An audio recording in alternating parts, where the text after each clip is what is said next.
Good afternoon, everybody. On behalf of Reverend Father Dionysius Vaz, SJ, Provincial of Karnataka Jesuit Province, and the Samagra team headed by Reverend Father Brian Pereira, SJ, I extend a warm welcome to one and all present here. This webinar is a part of our ongoing series on mental health and the pandemic. This is the fourth webinar, which is an initiative by Samagra Karnataka Jesuits Mental Health Care. Samagra is a team of mental health professionals, and during these times, we are coordinating our activities with the Karnataka Jesuit province across all of its institutions to offer mental health support and mental health care. In order to create more awareness, we are having these interactions around mental health, and we have approached psychiatrists and clinical psychologists from NIMHANS. With the generous support of Dr. Matthew Verghese, we were able to put together these series of webinars. They have been sharing their expertise and insights with us through all these interactions over the last couple of weeks. The feedback to these sessions have been amazing so far, and we are eagerly looking forward to our program today. Let me quickly introduce our guests for today, Dr. Manjula M. and Dr. Arun K. We have with us Dr. Manjula, who is a professor of clinical psychology at NIMHANS, Bangalore. She has completed her master's in psychology from Bangalore University and went on to complete an MPhil and PhD in clinical psychology from NIMHANS in 1999 and 2003, respectively. She has been working as a faculty member at the Department of Clinical Psychology, NIMHANS, from 2007. She has specialized in cognitive behavior therapies and currently works as a consultant in behavioral medicine unit of the department. Her areas of research include cognitive behavioral interventions and third wave therapies in anxiety, mood, personality disorders, preventive interventions in youth, in the community setup, and sexual dysfunctions. She supervises and provides interventions for all psychiatric conditions. She has been associated with the OCD clinic. She has guided more than a dozen MPhil dissertations and PhD theses in the above areas. Dr. Manjula has also funded projects from ICSSR, ICMR, and the Ministry of Youth and Sports. She regularly conducts workshops on cognitive behavior therapies and has published her research in national and international journals. We extend a very warm welcome to you, Dr. Manjula. Thank you for joining us today. We are also joined by Dr. Arun Kandasamy, who is an additional professor of psychiatry and is affiliated to the Center for Addiction Medicine in NIMHANS, Bangalore. His areas of interest and specialization include behavioral addictions, vulnerabilities, and youth mental health, psychosocial interventions in addictive disorders, course and outcome in addiction, physician and mental health. He has published 38 national and international journal articles and 14 book chapters and monographs, and is associated with 21 funded and 17 non-funded projects as a principal investigator or co-principal investigator. Some of the awards and fellowships he has received are Tilak Venkoba Rao Gold Medal in Psychiatry, Fellow of Ramachandra N. Murthy Foundation for Mental Health and Neurosciences, Fellowship of Young Asian Psychiatrists for the course on Leadership and Professional Development of Young Psychiatrists at Bangkok by the Asian Federation of Psychiatric Associations. He is also the chairperson, Indian Psychiatry Society Task Force on Doctors for Doctors 2020-21, among many other accomplishments. Dr. Arun, we are also very happy to have you with us today, and we're looking forward to the interaction. Welcome to the webinar, sir. Both our speakers will make a presentation for about 15 minutes, and then we will open the floor for discussion, question and answers. I request all the participants to keep their audios mute and the videos off during the webinar. Please post your questions and comments in the chat box. We will make note of them and address them during the Q&A session after the speakers have made their presentations. Let us now invite our resource persons to take over. First, I would like to invite Dr. Manjula to make her presentation. Over to you, ma'am. Thank you, Rekha. So let me just share the screen.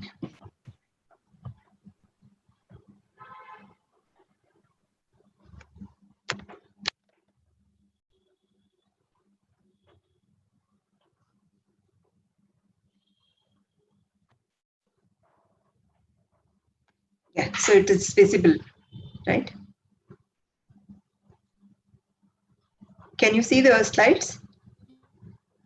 Yes, ma'am, we can start. So thank you. Thank First you. of all, I would like to thank the Samagra for giving me this opportunity. And I'm sure Yes, that yes, it's visible. Mental health and COVID. Yeah. handling stress, anxiety, and depression. You can see the slides, isn't it? Okay. Yeah.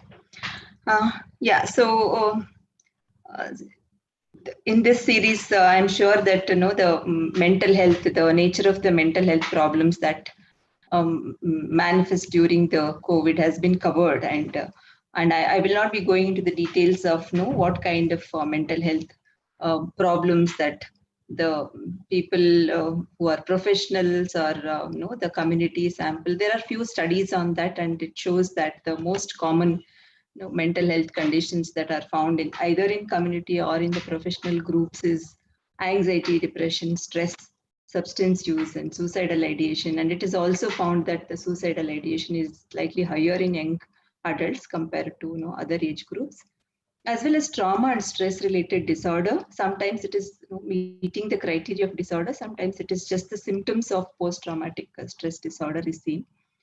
um, so, like I said, I will not be going into the details of the studies and then the percentages and all those things.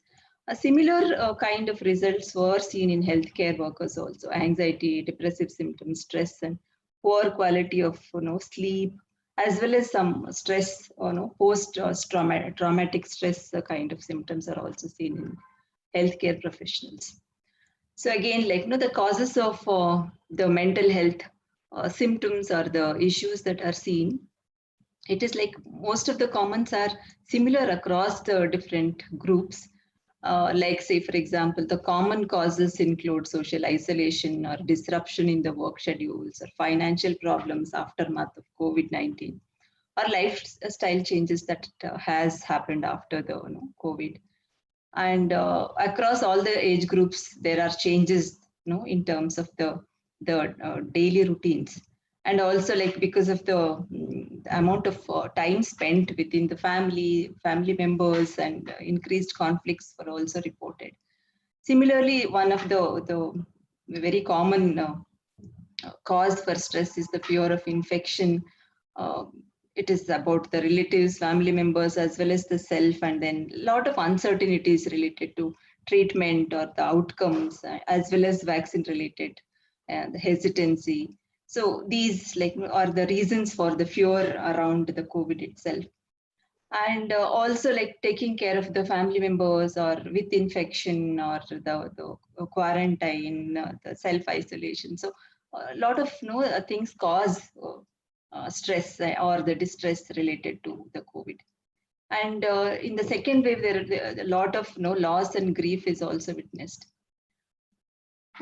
Coming to the healthcare professionals as such, there are specific, the causes are slightly specific to them, which includes long working schedules or inefficient or risky working conditions, lack of rest, and managing both the home and the work. So these are specific, and similarly, specific age groups also have certain specific, the causes of the distress or stress. So irrespective of the causes, how does it manifest? Basically, it is if we have to largely categorize them, it includes behavioral symptoms, and then psychological, and then uh, and then some kind of that emotional and physical symptoms are also seen. So physical symptoms can include um, the anxiety kind of symptoms, or like that which includes chest tightness, palpitations, breathing difficulty, or that like the um, physical symptoms in terms of aches and pains, or difficulty in falling asleep, or disturbance in eating patterns, or change in eating patterns, feeling restless, anxiety. These are the psychological symptoms that are usually seen. So the most common, like I said, anxiety and the depressive symptoms is something which is commonly seen.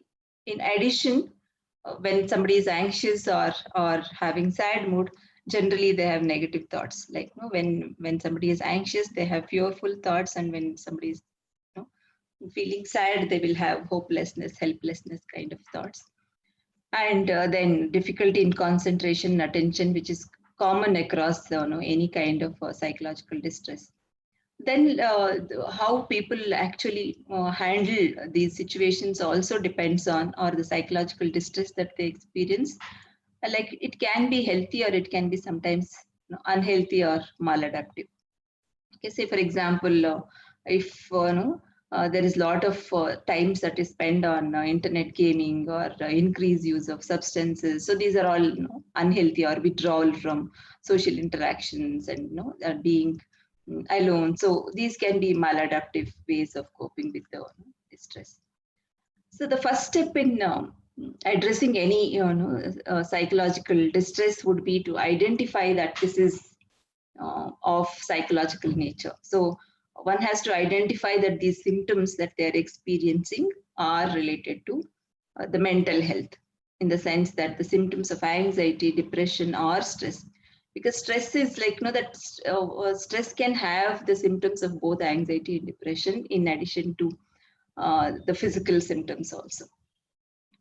So identifying these becomes very important, and also to identify which situations make them feel anxious, or feel sad, or that anticipate something dangerous. So this is something which needs to be identified. So what are the situations, what contexts, or what activities make somebody feel this way, and also to look at what kind of methods are they using. Are they using the similar kind of strategies which are not helping them at all, which is making the situation worse, or the symptoms are not reducing at all? So if that is the case, then the pattern is something which is not useful. So that has to be identified. So unhealthy coping can be both behavioral as well as cognitive. So the cognitive unhealthy patterns can be rumination, avoidance, cognitive avoidance, as well as behavioral avoidance. Then isolation, withdrawal, that sometimes we start blaming ourselves or blaming others, and not doing anything, not taking any control of the situation at all. So some of the healthy coping methods includes problem solving, accepting, seeking social support, or being physically active, managing emotions in a better way, time management. So these are some of the healthy coping methods. So coming to the common strategies that people can use, like what are the across the any kind of symptoms. It can be related to experience of stress, or anxiety symptoms, or depressive symptoms. Some things would remain same, in the sense that say for example, having regular daily routines is something which helps any symptoms.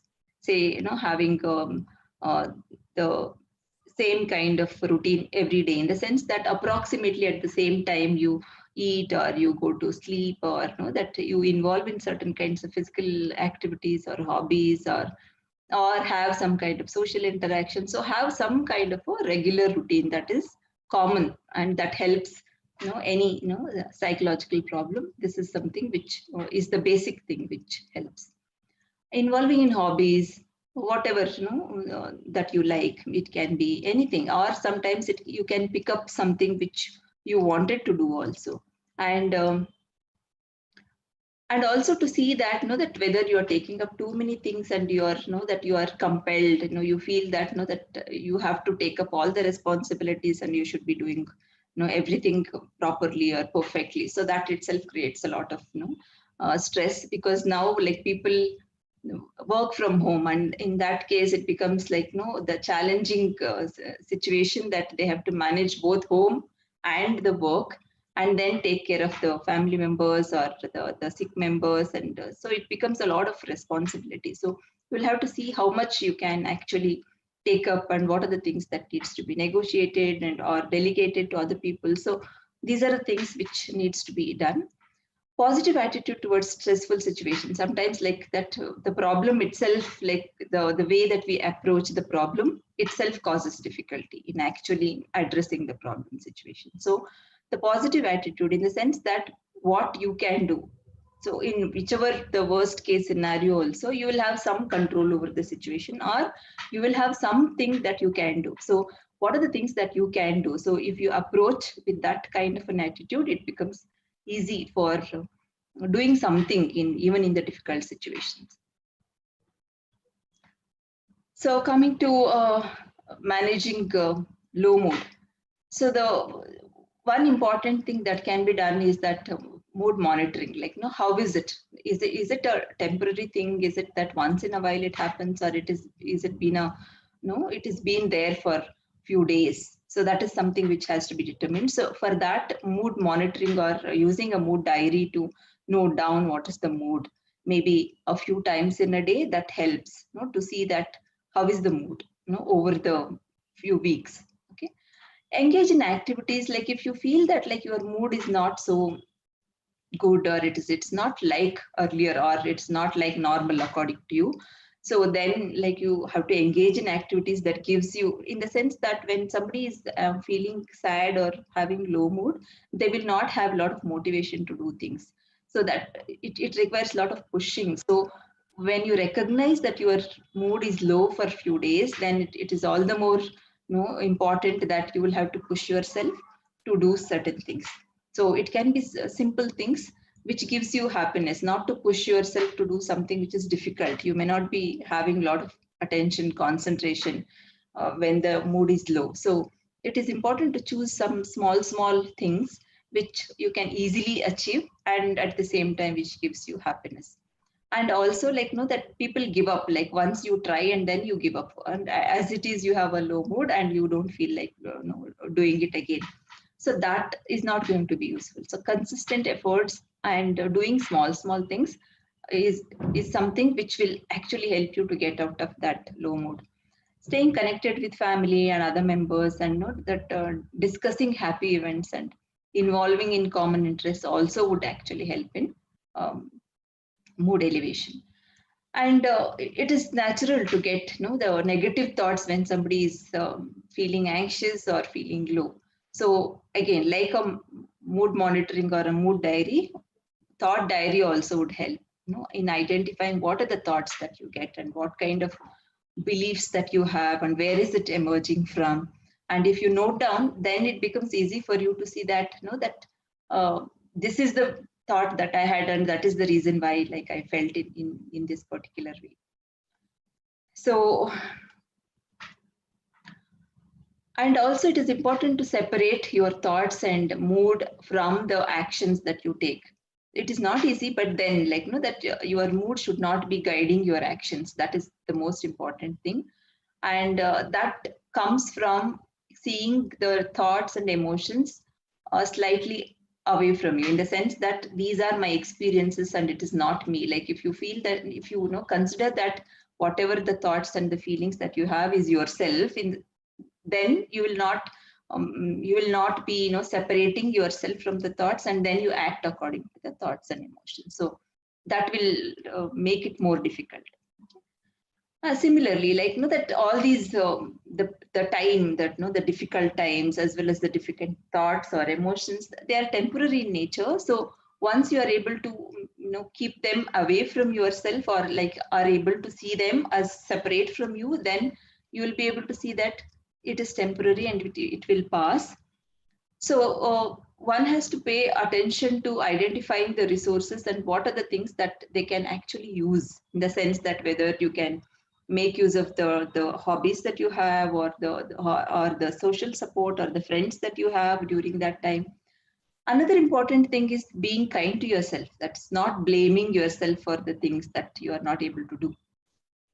So, and then being like more self-compassionate, so that that you give that concession that you are not feeling you are feeling anxious or you are not having that mood. So it is okay, like to not to be so perfectionistic or pushing yourself in achieving things quickly.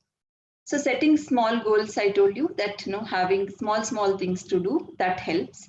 And positive self-talk, that even in the most difficult situations, that also will pass and you'll be able to do something. So this helps.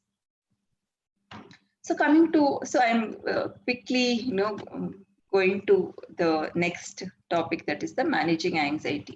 So managing, again, like here, when somebody has anxiety, there are some physical symptoms, and then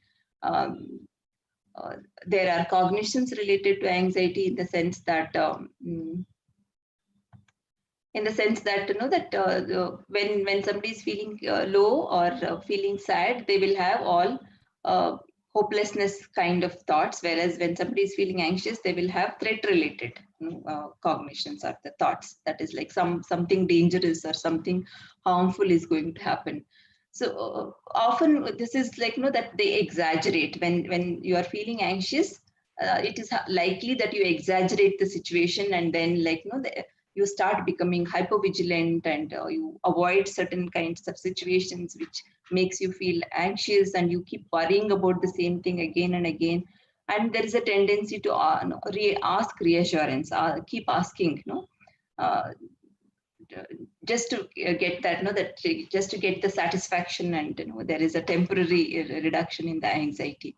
Sometimes people start searching for information to check whether this is the symptom of COVID, or what kind of treatments are there, and is it that you are improving or not. So when you're anxious, you will look at the danger, and then you will you want a lot of reassurance during that time. So one technique that is that can help is the stop, think, and go. That is, identify the source of anxiety.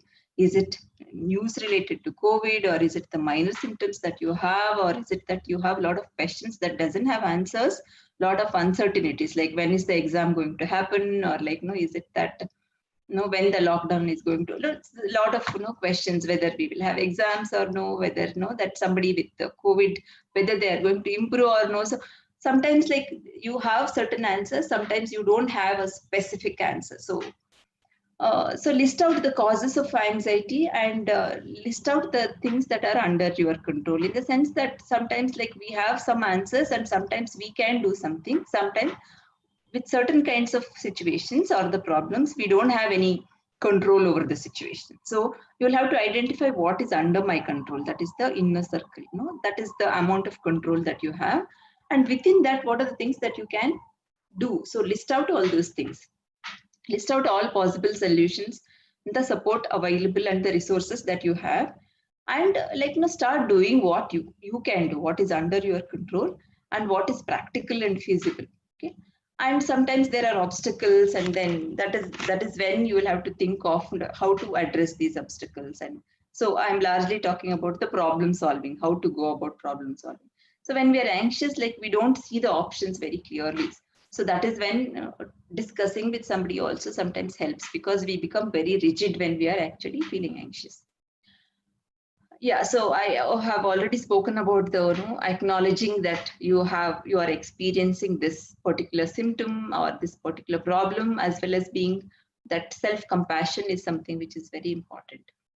And like I said, that your emotions would always tell you to do something, either to avoid the situation, or to keep asking for reassurance, or searching for answers or material things like that. But then see whether it is useful. So whether it is going to be helpful if you take actions based on the emotions, whether you'll have to just be with the emotion, not doing anything. Sometimes it is better not to take actions based on the emotions.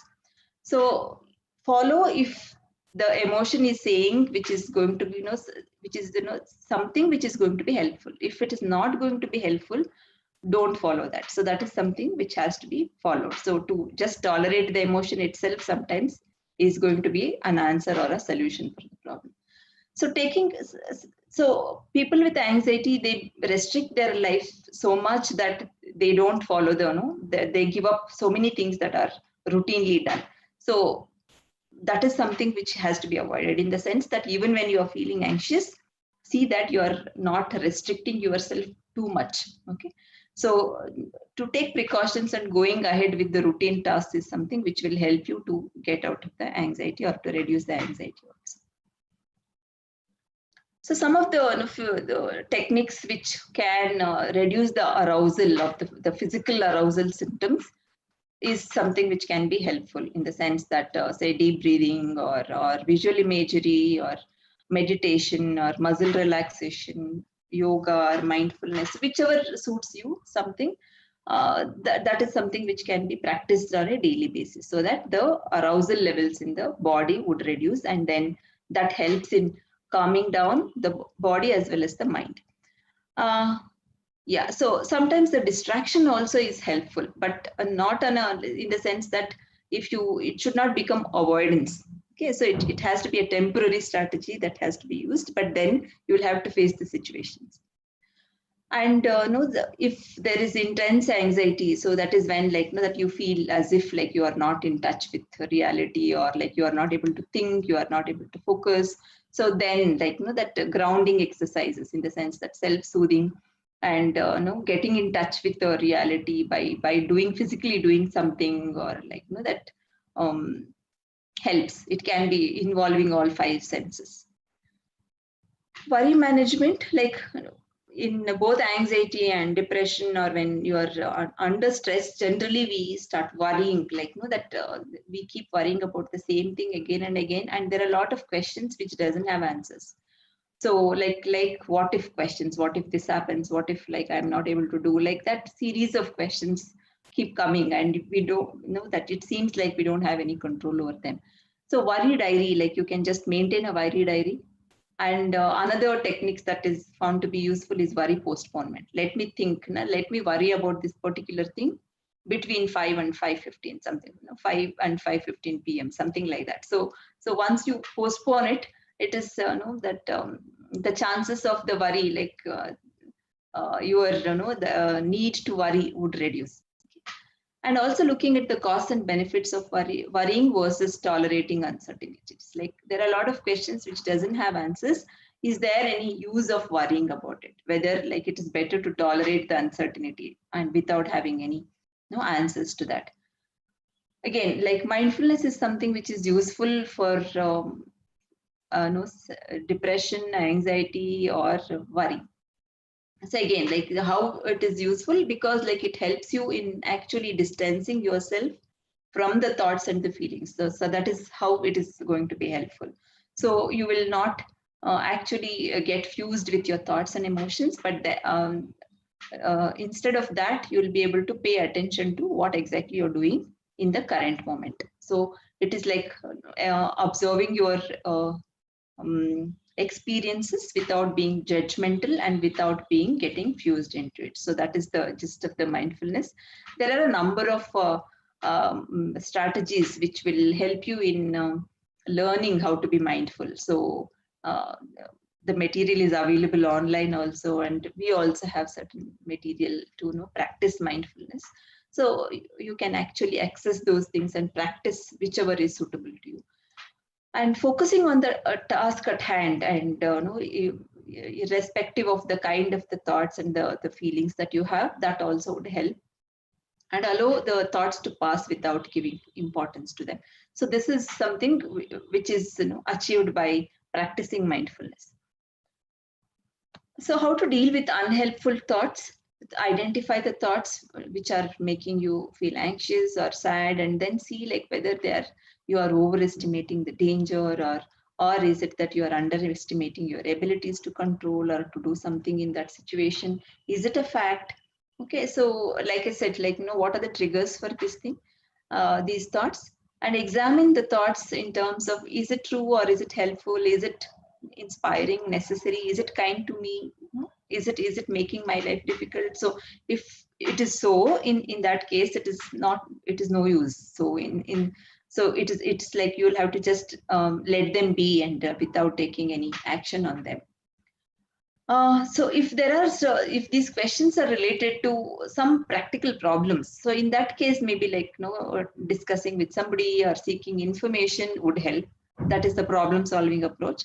Whereas if the questions are about uncertainties, like that you don't have answer and nobody else also has an answer, a specific answer, in that case it is better to tolerate. So you'll have to divide, like is it that the question I have, whether that has an answer, whether I can get an answer by discussing with somebody or looking up for some information, something like that, or that using some problem solving approaches, or is it that I'm asking a question which doesn't have an answer? In that case, I'll have to tolerate the uncertainty and not spend a lot of time on that.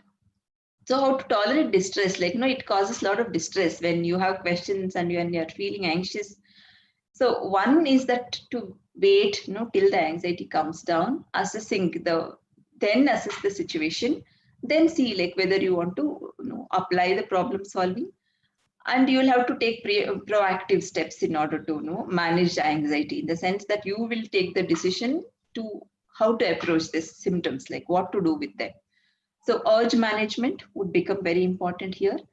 So some of the techniques, mindfulness techniques, also would help in managing urge, and breathing exercise or the soothing, self-soothing methods also would help managing this urge to take action based on the emotion.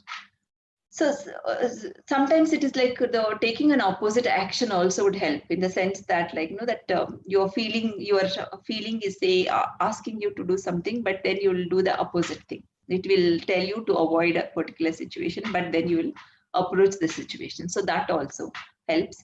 And sometimes improving the moment, in the sense doing something which is positive, which can actually distract as well as improve your mood. Yeah, so I think I have spoken about the pros and cons of tolerating distress and problem-focused coping and all. So when do you seek help? So far whatever I covered, all those are self-help methods, like that you can do something when you're feeling anxious or feeling low or feeling stressed. But then sometimes like you try to apply all those things, but then you are not able to apply them. That is not helping you at all. So you continuously feel anxious, or like your anxiety is so severe that that you find it very difficult to tolerate. And your sadness is continuing for a few days. So that is when you'll have to seek help. Or you have these feelings of hopelessness, helplessness, suicidal ideation, self-harm behaviors or plans, or there is drastic change in the daily routines. There is extreme moods that is happening, or substance use like has increased, and that is resulting in a lot of disruption in day-to-day functioning. There are sleep disturbances, and you feel like withdrawing from everybody. So these are all the indicators for seeking help. And if there is a history of mental health problems and it is increased during the pandemic, so that is when you'll have to think of consulting a professional. And also to look at the barriers in help seeking. This is like people who have not sought any help will always have this hesitancy to seek mental health help of the mental health professionals. So you'll have to look at what are these barriers that is preventing me from taking help, and discuss with somebody who knows about mental health facilities, or who have taken help already. So that will give you a better perspective of how the services are going to be. Yeah, with this I end here. I think we will take the questions after Dr. Arun. Yes, ma'am. We will take questions at the end. Thank you so much. I will now invite Dr. Arun Kandasamy to take over. Sir.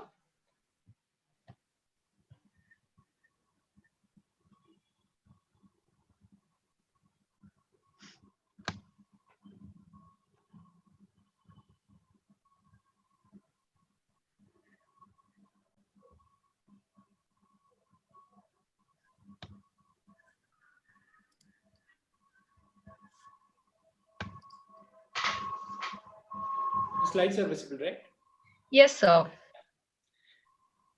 Thank you very much for the organizers to inviting me for this lecture series. Now I'm supposed to talk on the prevention strategies for the drug abuse and related mental health issues. And I've been looking at all the lectures which has happened from the start, and with Dr. Manjula also. Majority of the discussions on how there are interventions which one can use on oneself and on the family side to help during this pandemic period has been discussed extensively. Mine is going to be a little different talk in terms of, like, I'm not going to the specific of COVID alone. It's going to be generic in terms of prevention strategies of drug abuse. It will have all the components of whatever has been discussed till date. So let me explain as I go on. Yeah, this is my alma mater. I bring greetings to you all from the Department of Psychiatry and EMHANS. I would like to outline my presentation as first to have some idea of about the evolution of addiction itself with few slides, and then I would like to focus on the UN Office on Drugs and Crimes has published a drug abuse prevention strategy for the country and for the world as such, and it is a dynamic document where informations get added as on when there are better interventions are being added to the list. And I will also focus on some of the interventions which we use in the clinics. Sorry. I'd like to start with this quote. The important thing in science is not so much to obtain new facts as to discover the new ways of thinking about them. Especially in COVID times, many of the techniques which we are using are what we were using earlier in acute stressful situations, and that's coming handy for us. And even the drug abuse situation, also the same thing, where we are using a lot of these techniques which we have learned over a period of time, which could be modified. There's no need to invent new things, but it could be modified to the current situation, and we can create relevance to it. One of the most important thing I think in mental health is this model which has been published in 1977, which is called as biopsychosocial cultural model. Like, at one point of time, there was one group which was talking about only the medical model. The other point of time, there was another group of individuals talking about the psychological or social model of either mental health or addiction issues. Engel is one who had actually talked about the integration of both the biology, right, the genes and the hardware of the person, when that meets with environment, right, the psychological and the social milieu, how mental health related issues come up. And this is the base of everything which is happening around us in terms of mental health at this point of time. And this you might have come across. This is biopsychosocial model. What is very interesting is that they are not mutually exclusive, right? Something which are biological could be social and environmental, something which are biological could be temperamental, which is even psychological also, because temperament is considered as which is hard-coded in one's genes. So it is biological, at the same time it is psychologically handled most of the time.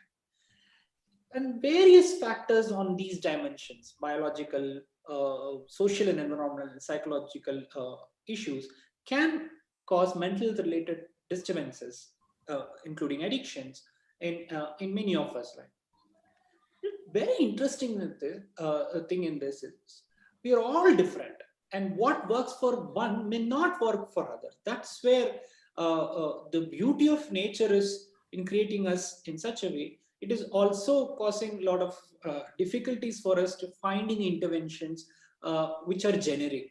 So I'm pitching in for making a tailor-made model for each individual based on their biological and psychological and social needs on each level, whether it is prevention or treatment needs to be therein.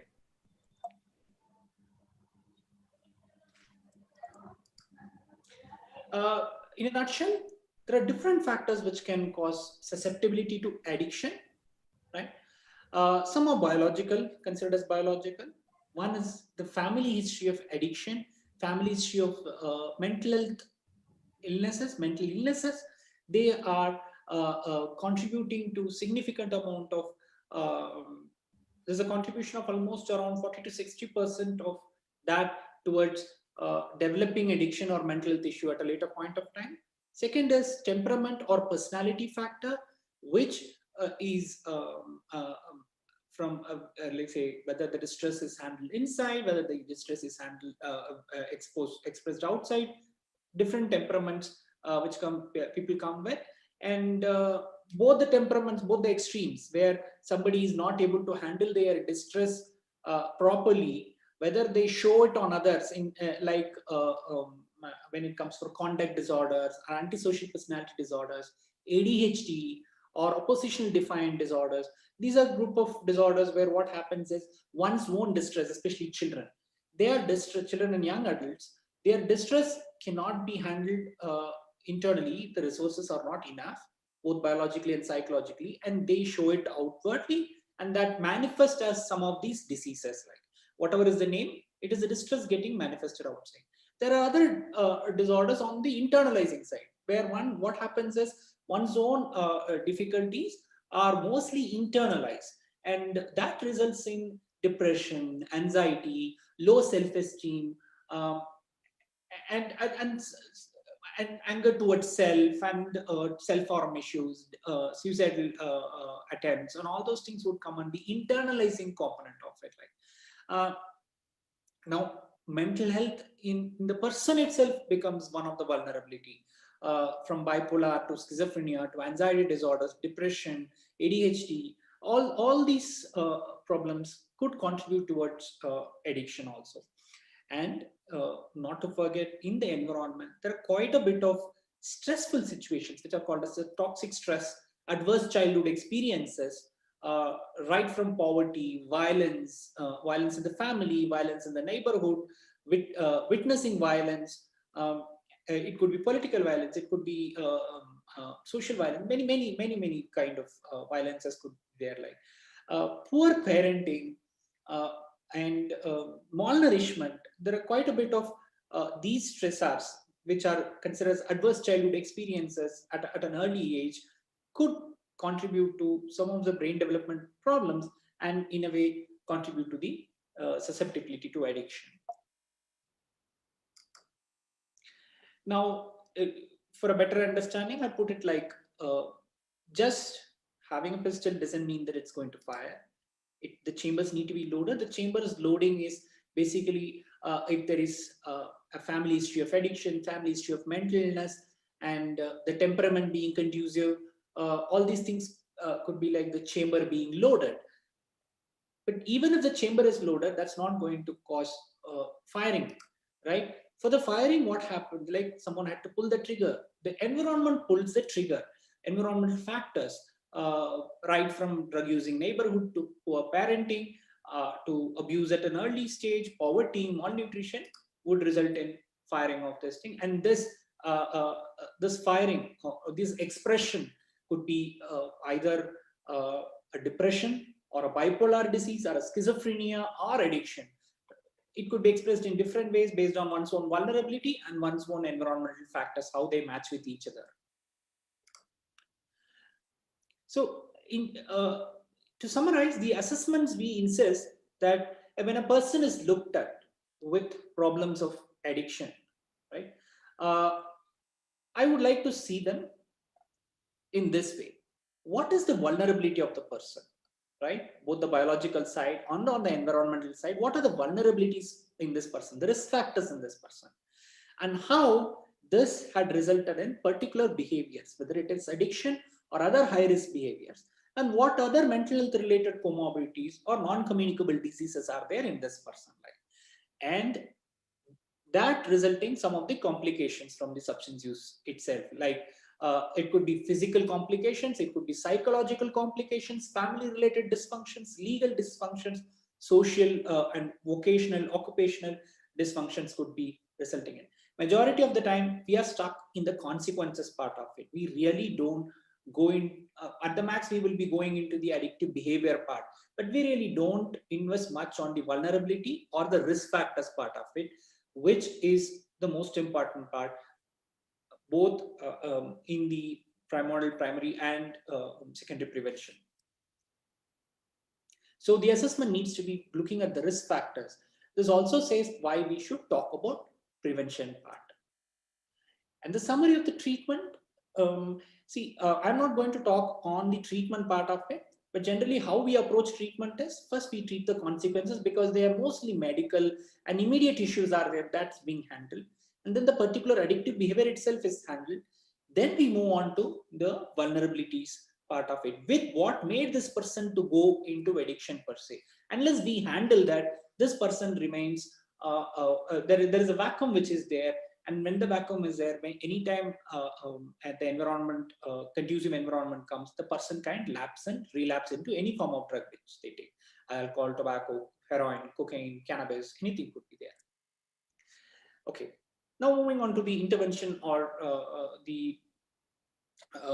on the prevention aspect. Sorry. The objective of the prevention is, the primary objective is to help the youth or the adolescent or the child to avoid or delay initiation of any form of psychoactive substances. And number two is, if there is an initiation which has happened already, we need to prevent that being developed into a significant problematic usage, which could be harmful use or dependence. Sorry. Which turns out to be the implications or the outcome which we expect is to ensure a healthy and safe development of the children and youth, so that they can realize their talents and potentials and become the contributing members of their community and society, and positive engagement of them with their families and schools and workplace and communities. This is what we try to achieve. How should a preventive intervention be? What is the skeleton which we should have to consider certain thing as a preventive intervention? The preventive intervention should be targeted on the age group and not on any substances or any kind of behavioral addiction per se. And the intervention should be appropriated for the developmental stage also, the age appropriate developmental stage also.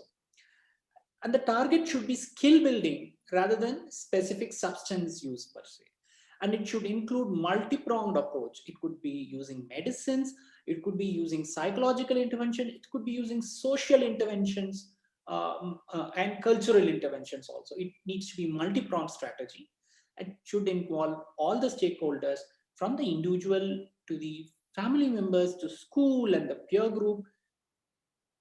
All these things should be done to enhance the protective factors and reduce the influence of the risk factors on this person, right?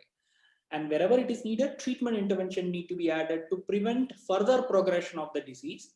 And one of the problem with this is going to be, it's very difficult to evaluate the effectiveness like the medical model. In the age-specific intervention, infancy and early childhood. People would be looking at why we are talking about infancy and childhood when we are talking about addiction, which is in the adulthood. Actually, the problem starts very, very early. And all these signs, all the risk starts very early in the life. Now people believe that it's not that addiction which is being transmitted from one generation to another, and there are vulnerabilities which are being transmitted from one generation to another. Until unless they have been addressed adequately, these kids are going to be developing into any mental health or addiction issue in the future. So the need comes on working with them. Infancy and childhood, the earliest interaction occurs with the family. If there are issues with the family, then there is going to be a problem for the child on the mental health development and the substance use possibility also. So what kind of family will go into these issues? A family with parents or caregivers who are not able to nurture the young ones, they lack parenting skills, not able to empathize with the kids and understand the needs of the kid, and it is also associated with some poor health or financial hardships in their own family, especially in economically marginalized society, socially marginalized families per se. And intake of alcohol, nicotine, other drugs during pregnancy, and it's not something unknown, and it is seen in many societies. They could contribute towards later difficulties.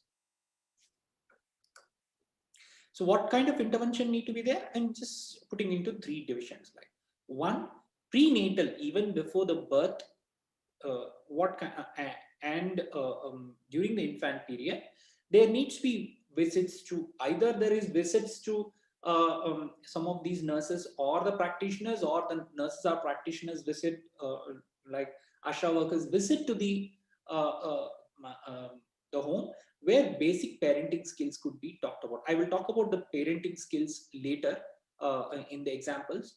But there are, it's found that when parenting skills can, some kind of understanding about parenting skills, if it is there, it helps the parents to do a better parenting, which is found to be very useful at a later point in preventing some of these issues. Like interventions for pregnant women in terms of giving nutrition supplements and assessing their nutrition accordingly to handle the nutritional issues, have been found to be useful in avoiding some of the childhood mental health issues, and which translate into a later significant mental health problems.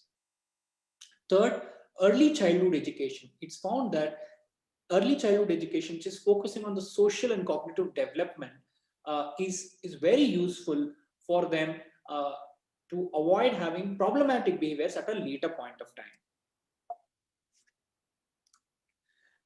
Middle childhood. Now, in this period, the main development, which is a continuous process, is age-specific language and numerical skills, impulse control and self-control, decision-making, problem-solving skills, and goal-directed behavior. These are mechanisms in the process of building, not completely developed over here. So these things have been started and continued.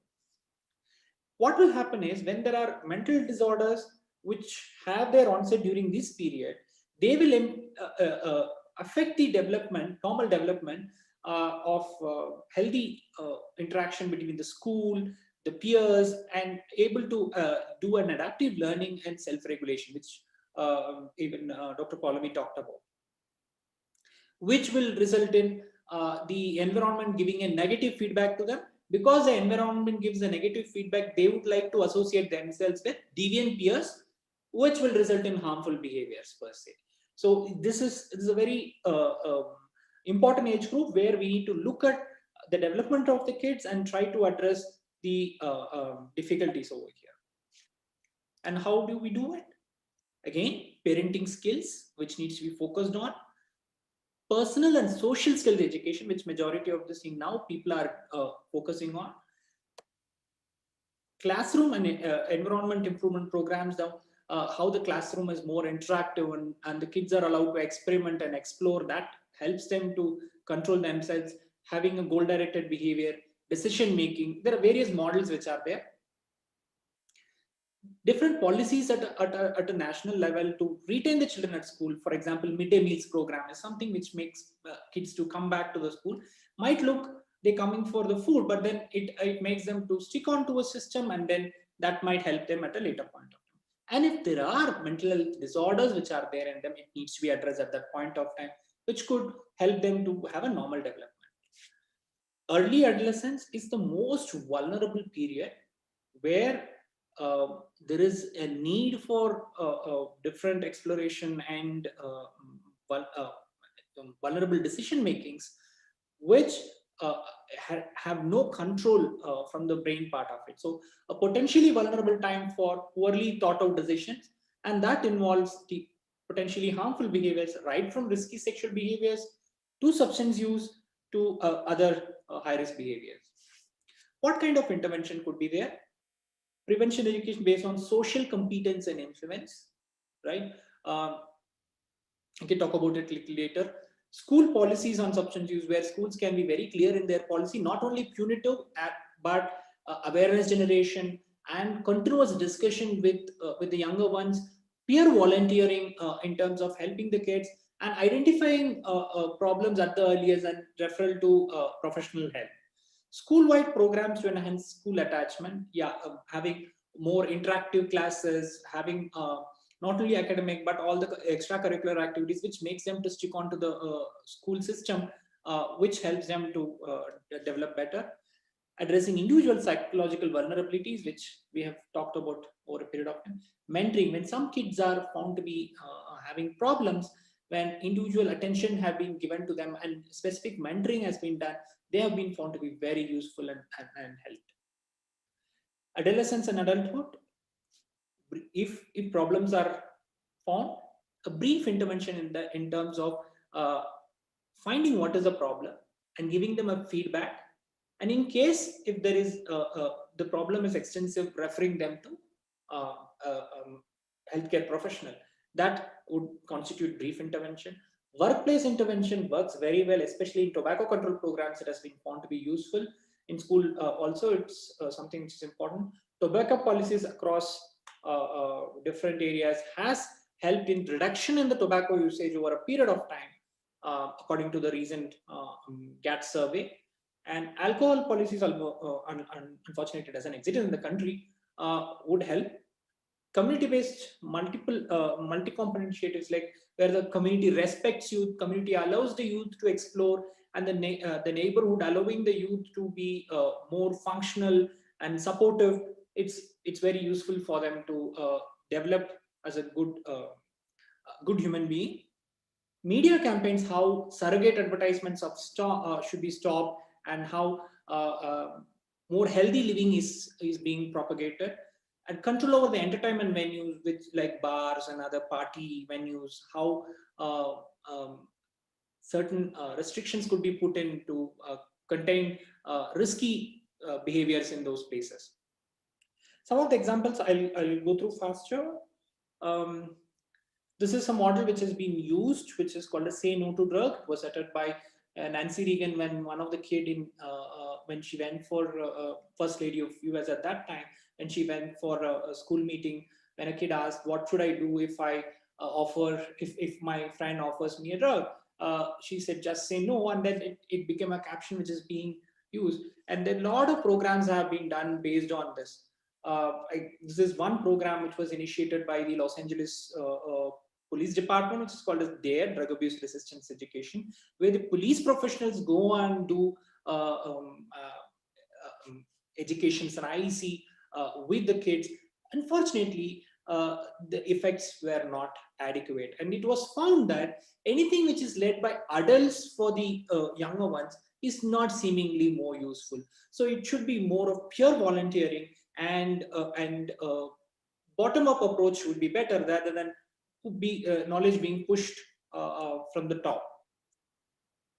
These are some of the school interventions where good behaviors are given importance, and subtle way of contingency reinforcement. What is given a positive reward, what is given a negative reward, and how through the behaviors, through the rewards which we give in the classroom, good behaviors could be improved.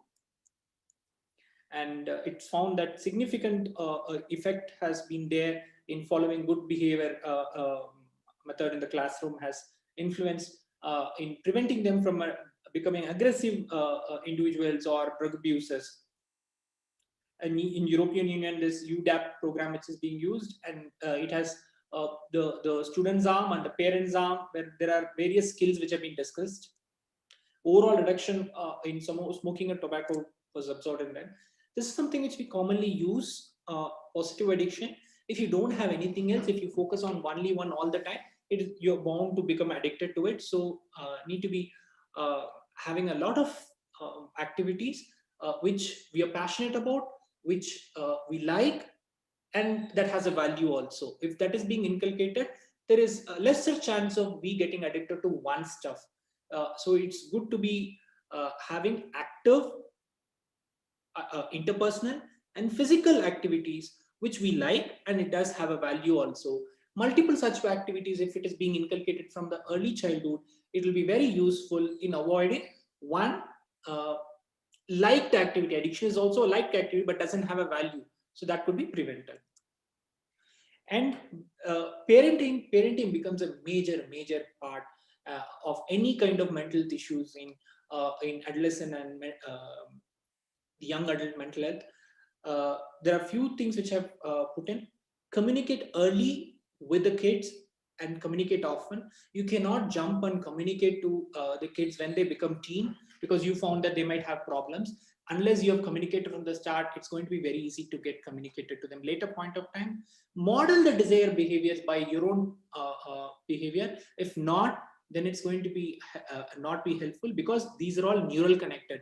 Any behavior you model is getting ingrained in the child's brain, and they will model it and they will follow it also. Sometimes function as a child surrogate frontal cortex.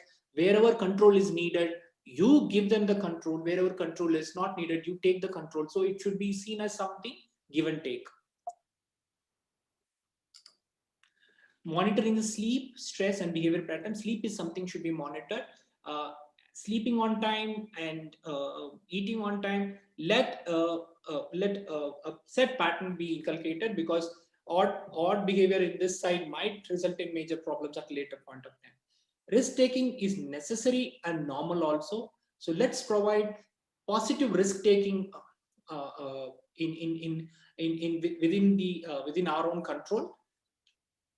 Risky situations at family, whether it involves financial issues or risky decision makings, let's involve them through role play, and that will help them to feel good about, I have been heard, and I have this capability also, which makes them to be more amenable for discussion.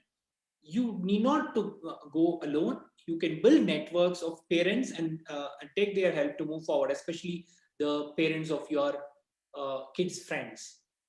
Know where your kids are and whom they are with, what they are doing. I'm not saying helicopter parenting, but be aware of it.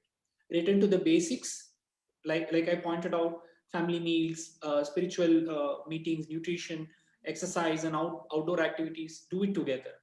Learn together, play together. Even if the kid is playing a video game, don't become panicky.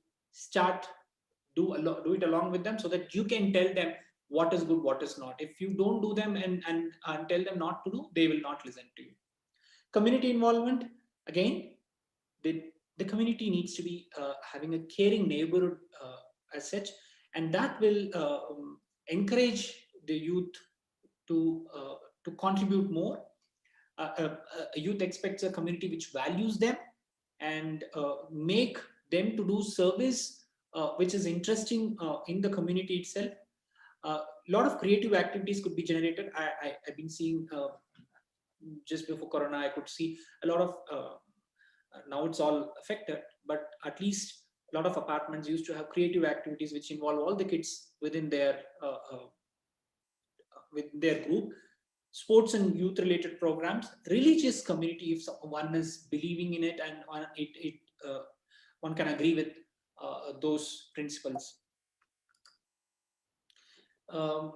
Again, it's about the vulnerability, and vulnerability leads on to any kind of psychopathology, which is addiction or mental health, and the consequences per se. So it's good to understand the problem in this way and treat accordingly. I'm putting the same slide, that the preventive intervention should be age group specific, development specific, and it should be multi-pronged, involving multiple stakeholders. Thank you. Thank you very much, sir. And thank you, ma'am, also. I must say that it's such a comprehensive presentation both of you made, and with the time crunch as well as catering to such a wide audience is not a simple task. But I think both of you did a wonderful job today by involving so many different points, perspectives. I think you brought in numerous things for us to think about. So thank you so much to both of you. I did not feel like interrupting, though, the time was less. We really, in fact, you look at the comments also, some of them were really happy, some of them are clapping and a lot of things. So I think it has been a wonderful session. Let us quickly take, if with the permission of the resource people, if we can spend about 10 minutes just quickly. There are some questions. If we cannot cover all of them, we will probably write back to the participants if they can leave an email ID, and we can get them, get the answers across. I will read out the questions to you, to both of you. You can take a lead and call who wants to answer what. First, I think since we just finished with Sir's presentation, there's one question specifically to you. Are teenagers more susceptible to using drugs to fulfill their unmet needs for freedom and independence, which they lack, especially during this pandemic? Just a brief response, I guess, would be enough. In So, general, adolescence is an age group which is more prone for any high risk behavior, because the brain is a hot seat at this point of time, and wanting to explore and experiment, at the same time not able to say no, because the controls are not being there. They are considered like where race car, where the accelerator is more powerful than the brakes at this point of time. As they develop, the accelerator power will reduce, and then the brakes and clutch will take more power. So they are more prone for such kind of behaviors. And again, COVID is also a toxic environmental stressor that would contribute towards such difficulties. okay, sir. Okay, there are some more questions. I'll try to combine which are similar. There's one about the cancellation of PU exams most recently. So they ask, the cancelling the second PU exams have given a lot of anxiety about the future with the students and parents. How to boost their confidence and motivate them to continue taking up their studies?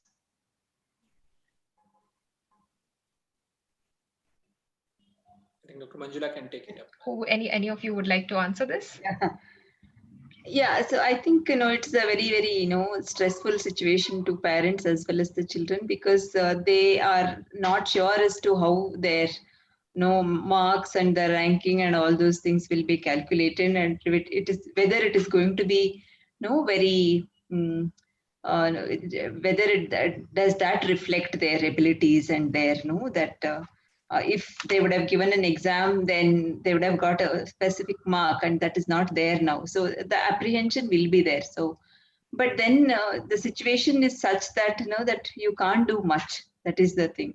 And I think like the last year, how it happened with the SSLC exams also, they will derive a particular formula wherein it is not going to greatly compromise on their actual performance, is what I like. If they would have given an exam, I think a similar kind of ranking or a rating they would derive. So now just to have faith and just to continue next time when they give one other exam, maybe they will get a chance. But I don't think it will have a lot of impact on the kind of the courses that they want to take in future and all that. So having that confidence and faith is something which will help them.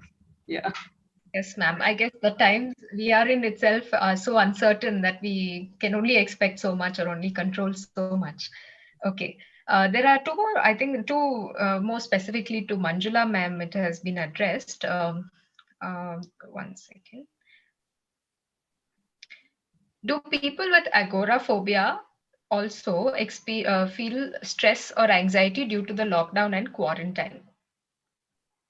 Yeah. I think this is. It depends on the kind of the situations that they are going to face, in the sense that if somebody has a fear of being alone in a room and if they're quarantined, then it is going to cause difficulty for them. So it depends on what are those situations where they feel anxious. So that places which makes them feel anxious. So if there are no certain those kind of situations, and if that is avoided because of the quarantine now, then they may not face any anxiety at all. So it depends on what are the cues. Yeah. There's one more question for you, ma'am, and then two general ones. Can antidepressants increase suicidal thoughts and actions, especially in children and adolescents? But I guess any of you can answer, no problem. I think Dr. Arun can answer this. I still remember around 15 years back, this was one of the topic which I was supposed to present a seminar when I was a resident. Nothing has changed from that time onwards. See, all this anxiety came in 1988 when some of the antidepressants newly introduced, and there is a concern at that point of time. The increased suicidal ideations and other issues had come up. Now, to be very clear, generally, when the depression lifts off, the first thing to lift off is a physical depression, and the cognitive mental depression will take some time to get corrected. So what happens is, I'm still mentally depressed but physically active, then I'm at a risk of doing something which my mind is telling me to do, right? So when the improvement happens, there is a reversal of how they have developed this problem. So that is a risky period when whatever form of treatment with depression which happens at the early treatment period is always a risky period, because the physical depression symptoms are moving out and the cognitive depressions are, and the cognitive rigidity is still staying out there. That's the only reason. Having said that, it's very important with younger individuals to be aware of this issue, especially those who have switched to mania and other problems, right? And if it is happening, then they have a risk of being aggressive, and because of that, suicidal ideation could happen. So that's why this shouldn't be taken in a generic manner. It has to be assessed and has to be prescribed, to be monitored at a period of time, for a period of time, to see whether this is having. In general, it is not a cause of suicidal ideation per se. Okay, we'll wind up with two quick questions. One is with regard to family, one is with regard to college environment. So the family one is, how can adults help parents who are going through a very difficult marriage? Very broad question, but if there are any quick thoughts, maybe any of you. I think there's also in one of our earlier webinars also, they were talking about increased instances of domestic violence and, people being confined to a closed space. So in that context, maybe since we spoke about managing stress, anxiety and all that relating to these trigger situations, probably some quick comments. Okay. So is it like how can adults or how can children? What is the question? It is adults, but I'm guessing maybe children as well, or maybe other family members also. Yeah. Okay.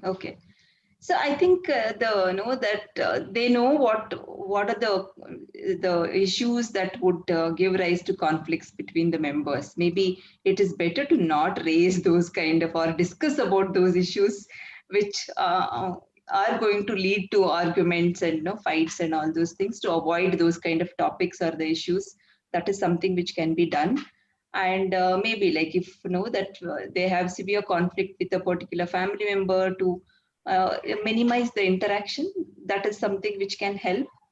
And now there are a lot of opportunities to take help, like online therapy sessions are also possible. So if that they can make use of this time and approach for help is what I would suggest. This is the time that they can make use and attend some sessions to get some kind of suggestions as to how to go about handling the situations.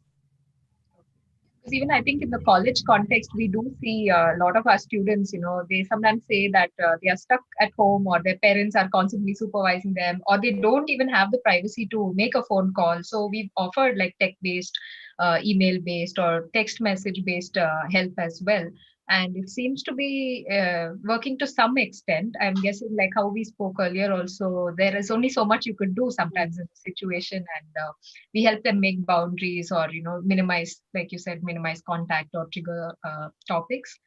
And probably each situation will have to be examined in more detail. Yeah. So there's one last question we'll take. It's about a student. If a student is caught with substances in the campus, and if the matter is reported to the principal, disciplinary action is usually initiated. How can a mentor or a counselor, because we have mentors in our educational institutions, either a class teacher or a mentor generally accompanies our students. So how can a mentor or a counselor guide that student? What if it is it's becoming a pattern? What can be done? Yeah, I don't have a single answer, very, very simple answer to it, but what I can say is that if it is a repetitive pattern, it needs to be there needs to be a professional consultation, right? And looking at the whatever I've talked about, looking at the risk factors and what we can do about the risk factors. If the kid has not already developed addiction, but still there is a repetitive way of pattern of behavior, in spite of reprimanding multiple times, it happens. It needs a different kind of intervention. Um, uh, so if the mentor should encourage him or her and the family to meet a mental professional and take an opinion on that. Okay, I think with that we will close the Q&A. There are other, I think there are some other comments. There's even something in Kannada which says it's a really good session. And many people appreciating y'all and thanking you for the lovely input. With that, I think I just wanted to read, there was something. Yeah, ಅತ್ಯುತ್ತಮ ಮಾಹಿತಿಗೆ ಧನ್ಯವಾದಗಳು. So like that, there are many people who have said something all on the group and also on YouTube. So thank you so much, both of you. Allow me to propose a formal vote of thanks, just a quick one, and we will wind up. In the meantime, I had also posted a feedback form in the chat box. Please do take the time and let us know. We are not providing certificates, but we'll certainly benefit from your suggestions and what you would like to hear from us in the upcoming talks or programs that we are wanting to offer. So please do take 2 minutes of your time and fill it up. Now heading towards the vote of thanks. First of all, let us be thankful to the Almighty for keeping us all safe and in good health to have such kind of discussions. Next, I extend a heartfelt gratitude to our esteemed speakers for today.